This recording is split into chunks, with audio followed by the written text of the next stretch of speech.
Oh pulang kampus. Ya, habis pulang. Jadi semua satu kampus kan? Ya, satu kelas malah. Satu kelas? Ya. Wah, gimana pengalamannya, nanti kita sharing-sharingnya gimana kalian di kelasnya gitu, apakah kalian pernah satu kelompok dan merasa kelola dengan temannya sendiri ya.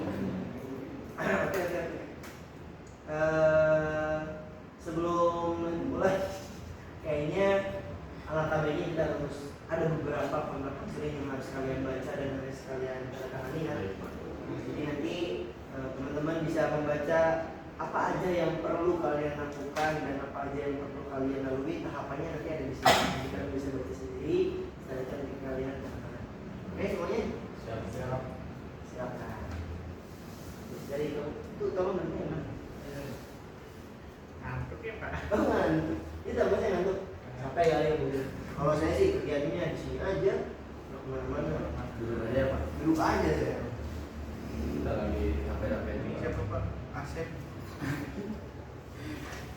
Boleh. Nanti silakan dibaca. Setelah itu kita tanda tangan apabila kalian setuju dengan bapak. Nanti kan saya tanda tangan.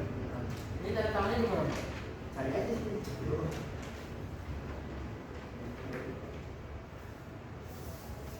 Bukanya udah belum?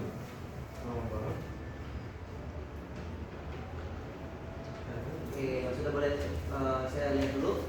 Yang sudah. Kamu belum tanda tangan kan? Sudah mundur. Sudah dulu. Sudah Pak. Masih terus baca.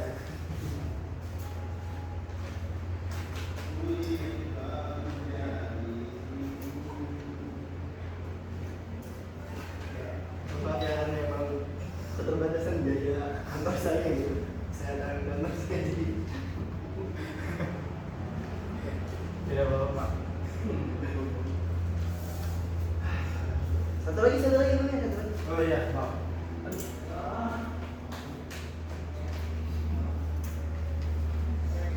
Oh ini bukan nomor dulu.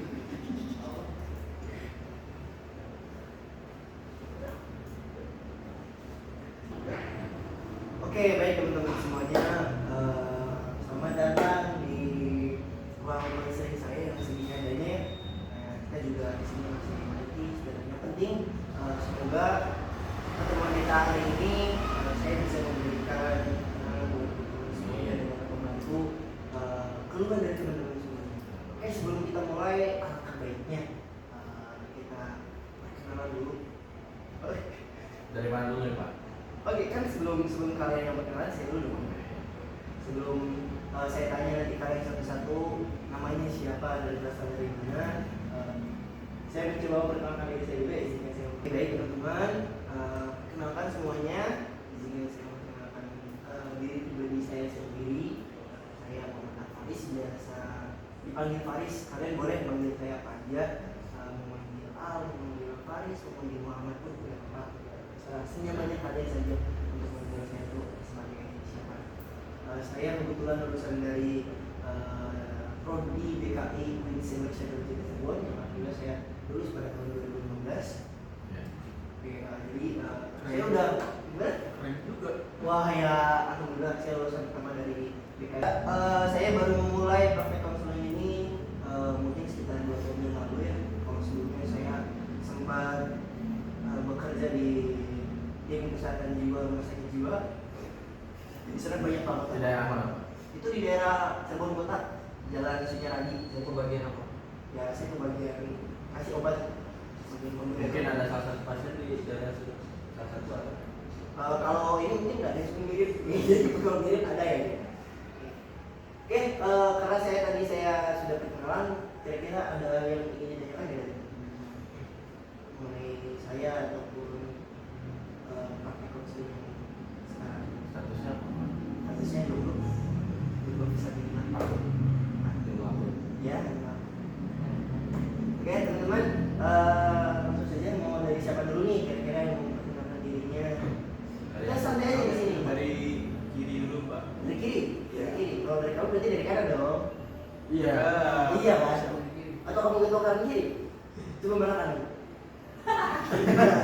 Oke, dari kanan dulu, sebelah kanan dulu mungkin. Jadi siapa ini mas? Namanya Muhammad. Muhammad siapa? Muhammad siapa? Ahmad. Muhammad Rahmat. Jadi siapa ini Mas Rahmat?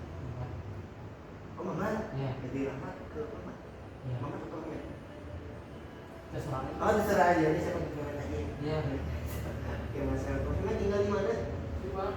Subangnya, oh Subang itu Jawa Barat ya? Iya. Kamu warga Kang Deddy Mulyadi ya? Iya Bapak Ali. Oh Bapak Ali, Masya Allah. Itu kayaknya Bapak kamu cocok nih kalau masukkan ke barat. Oke.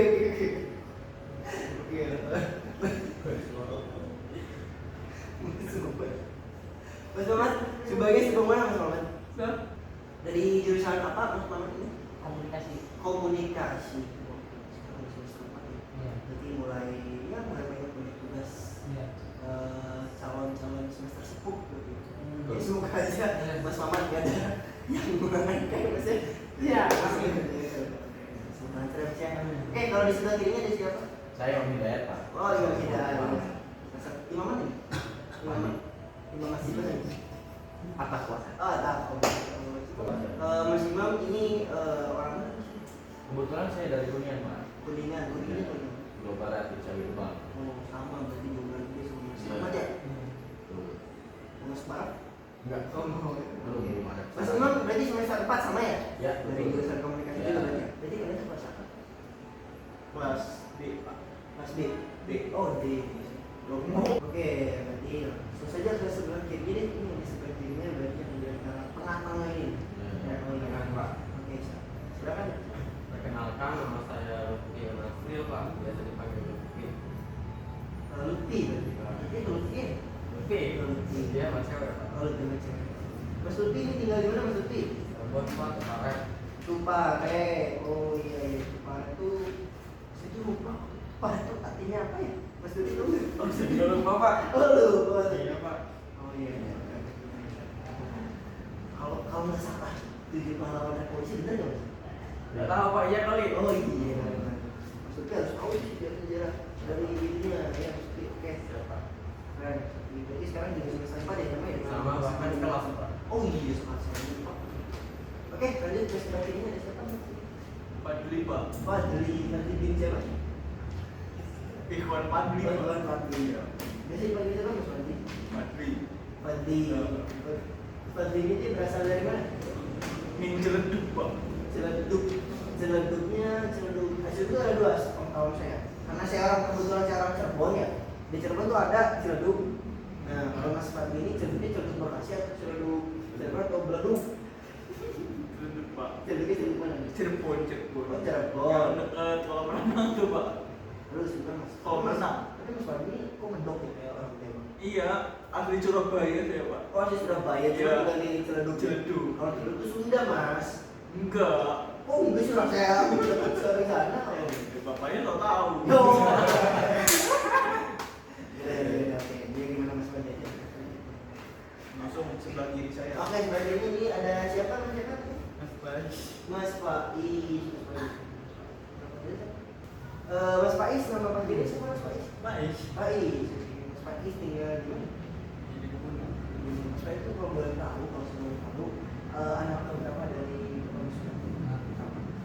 Dari Bapak Sunan? Dari 3. Adiknya umur berapa? Dia umur 6 tahun sama 12. Oh, belum bisa. Karena begitunya harus di muda bisa. Semangat.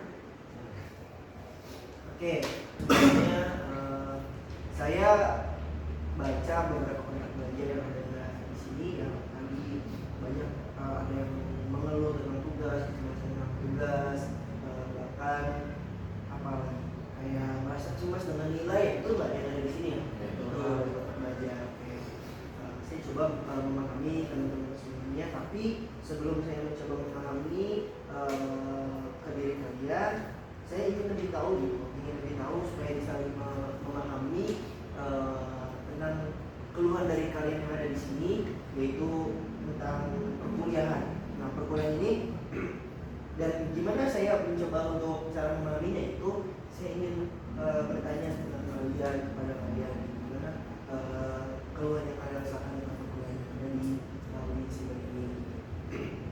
Oke teman-teman semuanya, sebelum kita berbagi cerita dan berbagi pengalaman yang ada di sini tentang keluhan di sini, saya mau minta persetujuan dari kalian dulu nih. Setuju nggak kalau misalkan kita melakukan ini dengan berbagi cerita ini dengan secara rahasia. Setuju? Setuju. Oke, nanti jangan sampai rahasia atau cerita-cerita yang ada di sini antara teman satu dua teman bisa terbuka oleh yang lainnya. Oke, siap ya. Oke, jadi mau saya tunjuk untuk bercerita duluan atau ada yang mau mencoba untuk mengajukan diri untuk bercerita duluan? Pak. Oke, siapa? Faisal. Oh, Mas Faisal. Tadi yang mengangkat tangannya Mas Fadli, tapi Mas Fadli ini disebut Mas Faisal. Iya, betul. Silakan coba Mas Faisal, gimana bersedia untuk bercerita duluan? Iya, Mas. Oke, silakan Mas Faisal, boleh diceritakan kenapa Mas Faisal sampai ada di sini. Saya awalnya merasa ada sebuah degradasi di masa pendidikan saya kayak gitu. Saya merasa bahwa sangat susah untuk berkomunikasi dengan dosen sangat susah untuk dihubungi, bertanya yang lalu. Jadi mau tahu solusinya biar nggak sampai dengan dosen. Oh ya, sebenarnya kalau boleh tanya Mas Faisal ini sebelumnya kenapa bisa seperti ini? Kemudian kalau Mas Faisal merasa overprotective atau seperti apa hal itu sebenarnya? Ya, pas awal-awal saya pernah mengumpulkan makalah itu saya adalah gitu mengejar dosennya sangat sibuk, jadi sampai merasa malas untuk ngobrol lagi dengan dosen. Entah kenapa lama kelamaan rasa malas itu berubah dari malu, minder atau malas berkomunikasi dengan dosen. Oh mungkin karena pilihan itu ya Mas. Jadi Mas Faisal merasa minder gitu karena pandangan dosen, terus dosen yang respon Mas Faisal merasa saya nggak direspon, terus saya dari kasih feedback yang baik sama dosennya, apakah saya seperti ini gitu ya pasti Mas ya.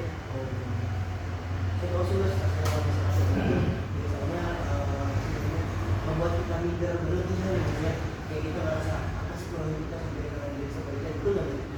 Oke. Selanjutnya Mas siapa nih?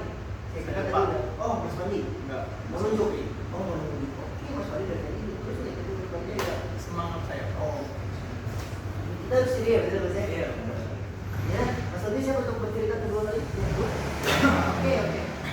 Silakan Mas Fandi boleh diceritakan keluarnya Mas Fandi tentang perkuliahan. Ini Pak, saya kan kebetulan sekarang sudah semester 4. Apalagi saya itu tidak hanya kuliah, tapi saya ikut organisasi juga di kuliah. Wah, aktivis nih Mas Fandi. Ya. Terus saya tuh merasa cemas kalau nilai saya turun semester ini. Saya merasa cemas sampai dari pribadi saya kurang gitu untuk masuk ke kuliah. Saya lebih fokus ke organisasi. Oh iya mungkin jadi itu kadang menganggap bahwa pertanggungjawaban apa sih ini tanggung jawab organisasi itu lebih penting daripada Tidak, Pak, tidak oh, seperti oke, itu. oke saya kan selalu memahami ya. Ya. Maaf. Jadi mungkin Mas Tuti karena terlalu sibuk di organisasi sehingga Mas Tuti takut nilai akademiknya jadi menurun gitu ya maksudnya. Ya. Oh, oke. Saya paham. Mungkin dari situ Mas Tuti masuk ya.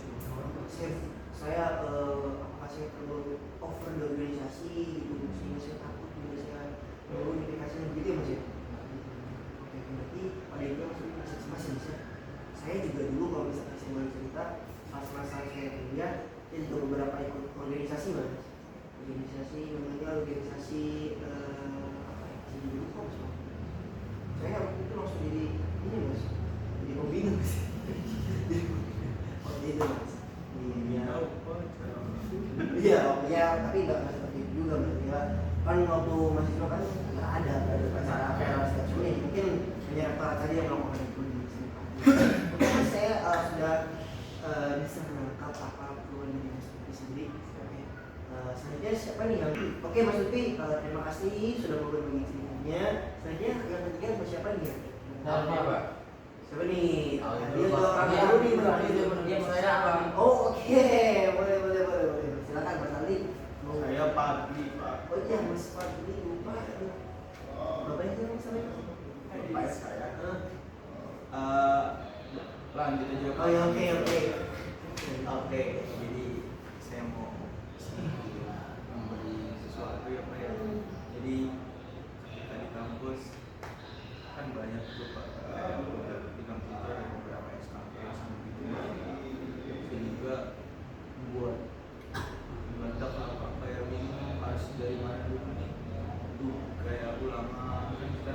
sesi UAS apa ya, banyak sekali tugas kayak bingung yang mana harus dikerjakan udah berubah. Soalnya dengan deadline yang mepet itu membuat saya menjadi saya bingung gitu, bahkan teman-teman saya juga mungkin merasa Ya ini masalah ini sih sebenarnya satu pengalaman saya itu yang pernah di Indonesia itu dan yang suka juga yang banyak itu waktu saya waktu dulu semester satu ada yang observasi itu observasi pengalaman itu bisa dari bikin laporan itu yang bikin dan itu nggak hanya satu bulan tapi bahkan semuanya bisa sih Pak, enggak bisa dihitung 70%. 70%. Mungkin kebingungan jadi yang saking banyaknya tugas jadi sehingga bingung ya Apalagi kan namanya observasi kan harus menyusun laporan-laporan buat kita. saya pernah melakukan seperti itu cuman ya seiringnya berjalan waktu dengan hal seperti itu ya saya bisa melewati itu dan saya bisa lebih dari itu masih lebih dari itu. Oke selanjutnya siapa? Oh Mas Imam, silakan Mas Imam. Jadi di sini tuh saya merasakan keraguan terhadap jurusan yang saya pilih sekarang. Meskipun mungkin keraguan ini bisa disebut dengan terlambat ya dengan saya di semester 4 ini. Ragu gitu? Ya. Nah mungkin pertanyaan saya emang simpel banget. Bagaimana ya caranya untuk bisa menerima jurusan yang saya pilih ini? Oh oke. Saya merasakan di jurusan ini kan emang tadi yang disebutkan dengan Pak juga sama banyak observasi dan saya bisa disebut dengan comfort lah Pak, jarang ini. Sebelum saya mulai merasa ragu apakah saya benar memilih jurusan ini. Mungkin itu Pak. Oke, saya mencoba menangkap gitu ya Mas Imam. Mungkin kalau Mas Imam itu seperti ini, kadang jurusan itu selalu menuntut apa ya tugas-tugas itu sesuai dengan struktur atau prosedur yang ada di jurusan itu. Tapi kan terkadang fashion kita tuh berbeda gitu ya Mas ya. Mungkin maksudnya Mas Imam di situ Mas Imam merasakan fashion ini fashion saya itu tidak sesuai dengan jurusan yang sedang saya jalani atau biasa jalani.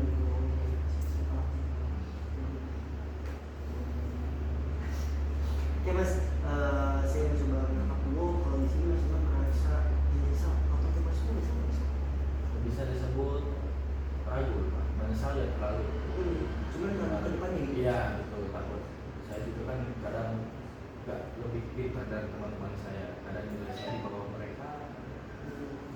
Tapi kalau misalkan menurut saya pribadi siapa kalau untuk nilai saya semua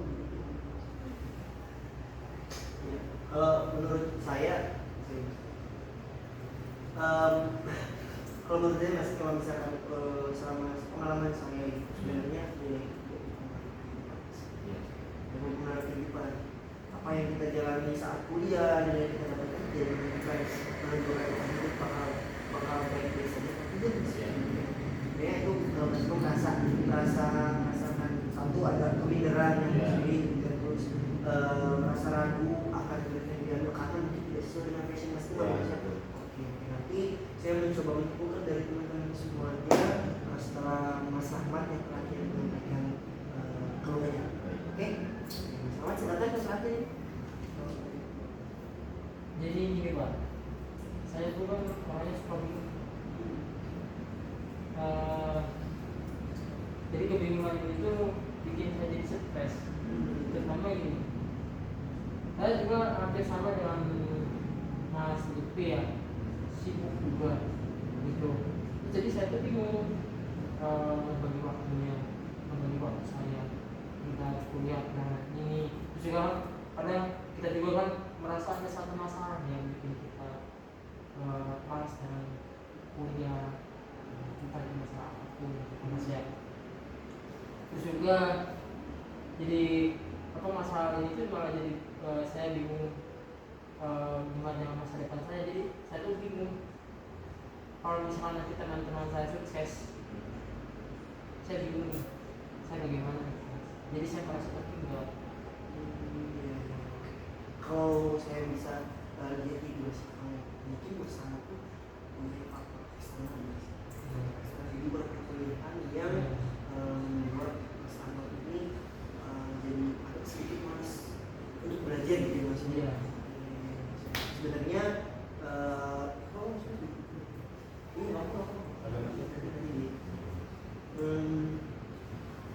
kalau boleh tahu sebenarnya Mas Anwar itu punya masalah internal keluarga. Iya. Kadang ya itu sih sebenarnya keluarga itu menjadi tumpuan di mana seseorang itu bisa mempunyai energi lebih berlanjut ya, karena apalagi orang tua yang bisa dibilang orang tua sangat berpengaruh pada kita yang sedang melakukan proses pendidikan di sini. Dari saya mencoba menyimpulkan tadi dari pertama Mas Patis mungkin merasa minder dengan apa sih diri Mas sendiri, terus Mas Lutfi merasa apa tadi? Merasa cemas pada dulu ya Mas ya. Mas Adi merasa merasa ada bos banyak gitu. Terus Mas Imam merasa ragu dengan jurusannya gitu karena tidak cocok dengan passion sendiri ya Mas ya. Terus Mas Ahmad karena faktor eksternal ya, faktor internal yang membuat Mas Ahmad jadi nervous ya Mas ya. Oke teman-teman. Kalau saya sih tadi setelah ngomong tadi ya, jadi saya tuh merasa kayaknya lebih baik saya buat berani bercerita ke orang lain. Kan jujur sebelumnya walaupun saya orang yang ekstrovert ya, jadi kalau pas ada masalah teh cuma jadi malas bercerita. Jadi setelah latihan napas gitu ya, jadi lebih tenang. Terus jadi saya juga mencoba buat berani cerita gitu. Mungkin menurut saya cerita tuh bisa sedikit mengurangi. Mungkin sama bakal lebih banyak untuk bercerita tidak terlalu memendam sendiri. Iya, betul. Iya, karena kalau misalkan kita terlalu memendam semua sampai dulu ketika masalahnya ada saatnya hanya sekedar untuk meluapkan walaupun tidak mempunyai solusi dan tapi sebenarnya kita bisa untuk merehabilitasi diri kita sendiri. Oke teman-teman semuanya, terima kasih untuk kali ini. Mungkin tadi teknik pernapasan itu dapat membantu kalian untuk menemukan solusi permasalahan dari diri kalian ya teman-teman yang bisa digunakan. Sebenarnya saya ucapkan terima kasih sekali atas kedatangannya dan saya mengapresiasi dari teman-teman semuanya yang sudah mau untuk melihat video lagi saya teman-teman bisa untuk menyelesaikan poin ini. Saya sebagai konselor di sini mengucapkan banyak terima kasih dan meminta maaf atas apa yang mungkin ada kekurangan